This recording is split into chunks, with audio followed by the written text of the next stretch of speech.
ఒక ముద్ద కలుపుకొని తింటే అబ్బా దాని టేస్టే వేరు. మీరు కూడా ట్రై చేయండి గోంగూర చికెన్.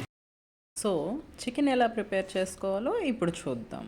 ముందుగా ఆనియన్స్ని నిలువుగా కోసుకొని పొయ్యి వెలిగించుకొని బాండి పొయ్యి మీద పెట్టి ఆయిల్ వేసి వేయించుకుందాము ఆనియన్స్ని.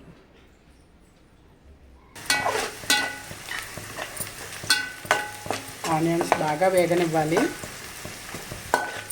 లైట్ బ్రౌన్ కలర్ వచ్చే వరకు వేగిన తర్వాత గోంగూర వేసుకుందాం.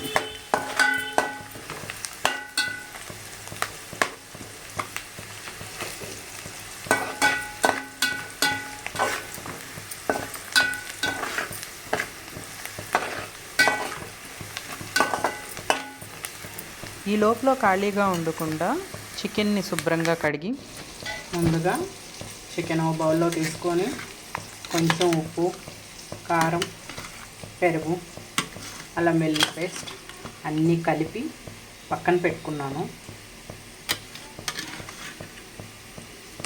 ఒక గంట అలా పెడితే ముక్కకి బాగా ఉప్పు కారం బాగా పడుతుంది, ఫ్లేవర్ బాగుంటుంది అనేసి పక్కన పెట్టాను.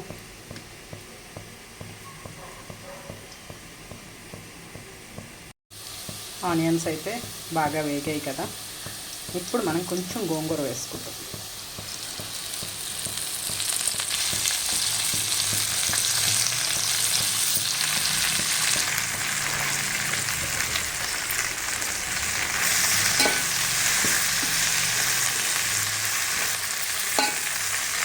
గోంగూర ఫాస్ట్గా మగ్గుద్దండి, ఎప్పుడైనా ఎక్కువసేపు అక్కర్లేదు.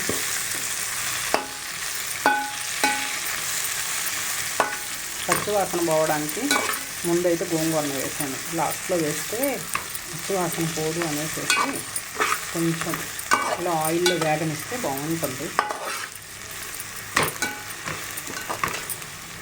వేసినప్పుడు చూడండి ఎంత కనిపించిందో. ఇప్పుడు బౌల్లో ఒక మూలకు కూడా రాలేదు, వేడి తగలగానే మొత్తం మెత్తగా అయిపోయింది.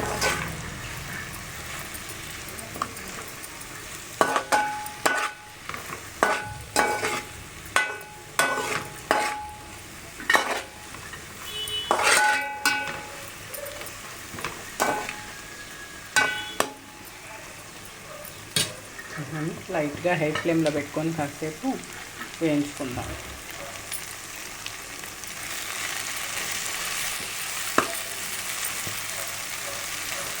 నేను ఎక్కువ చికెన్ చేయట్లేదండి, జస్ట్ ఒక హాఫ్ కేజీ తెచ్చాను చికెను. హాఫ్ కేజీకి కొంచెం గోంగూర, మరి ఎక్కువ వేసినా పుల్లగా ఉంటుంది కదా, అందుకని కొంచెం వేసి వేయించుకున్నాను.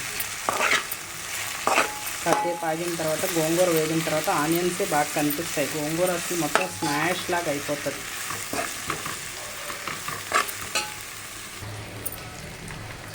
గోంగూర ఫైనల్గా బాగా వేగింది. మరి ఇక లాస్ట్లో అంటే చికెన్తో పాటు మిగిలింది వేగుతుంది కొంచెం పచ్చున్న. ఇప్పుడు చికెన్ కూడా వేసేసుకుందాం. ఇందాకనే చెప్పాను కదా, ఒక బౌల్లో మ్యాగ్నేట్ చేసి ఉంచాను, అదైతే వేసేస్తున్నాను. కారం ఉప్పు లాస్ట్లో అంతా అయిపోయాక ఒకసారి మళ్ళీ చెక్ చేసుకొని వేసుకుందాం.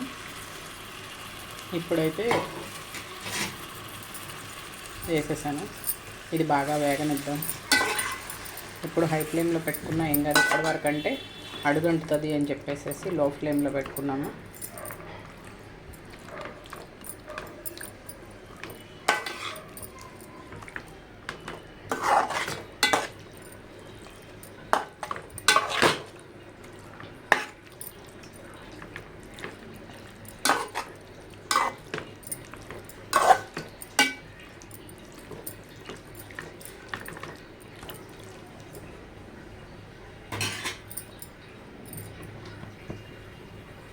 కాసేపు బాగా వేగనిద్దాం.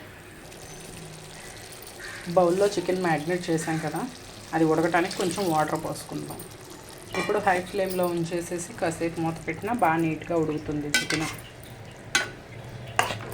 కలిపేసుకుంటే మొత్తం నీట్గా ఉడుకుతుంది.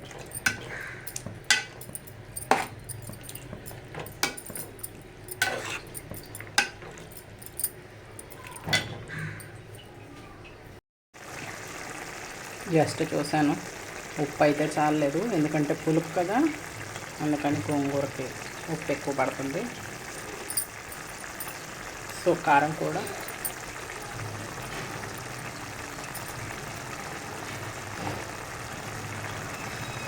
ఇందాక కొంచెమే వేసాను ముక్కకు పట్టాలని.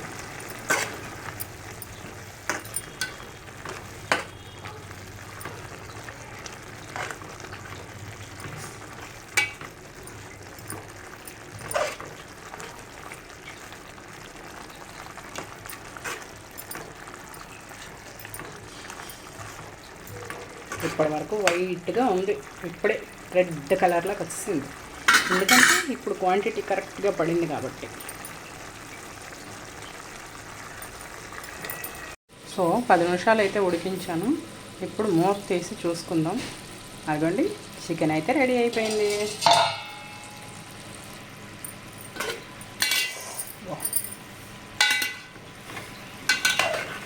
నేను మర్చిపోయి గరిటె కూడా బౌల్లోనే ఉంచేసాను.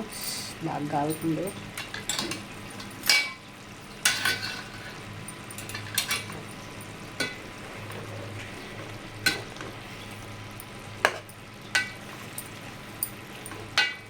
Curry ready.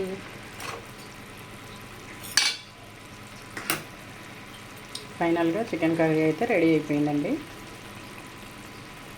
కొత్తిమీర ఇంట్రెస్ట్ ఉన్న వాళ్ళు కొంచెం వేసుకోవచ్చు. నేనైతే గోంగూర వేసాను కాబట్టి కొత్తిమీర వేయలేదు, 2 ఫ్లేవర్లు ఎందుకు అనేసి. అది ఫైనల్గా చికెన్ కర్రీ. ఇక ఒక బౌల్లో కర్రీ సర్వ్ చేసుకొని ఒక ముద్ద కలుపుకొని తింటే అబ్బా దాని టేస్టే వేరు. మీరు కూడా ట్రై చేయండి గోంగూర చికెన్. ఒక బౌల్లోకి అయితే నేను చికెన్ తీసానండి. నేను చిన్నది టేస్ట్ అయితే చూశాను, భలే ఉంది. గోంగూర తిన్నట్టే ఉన్నా కూడా చాలా టేస్టీగా ఉంది. మీరు కూడా ట్రై చేయండి. ఒక బౌల్లోకి తీసేసాను నేను. గోంగూర చికెన్ ఎలా ఉందో చూద్దాం అనేసి కలిపాను. తింటుంటే అబ్బా అసలు ఎంత బాగుందో. గోంగూర ఫ్లేవర్ అయితే బాగా పట్టేసేసింది. చికెన్ అయితే సూపర్, అది వేరే లెవెల్ ఇంకా అంతే. సో మీరు కూడా ఒకసారి గోంగూర చికెన్ ఎలా ఉందో ట్రై చేయండి. Thanks for watching. Please like, share and subscribe my channel.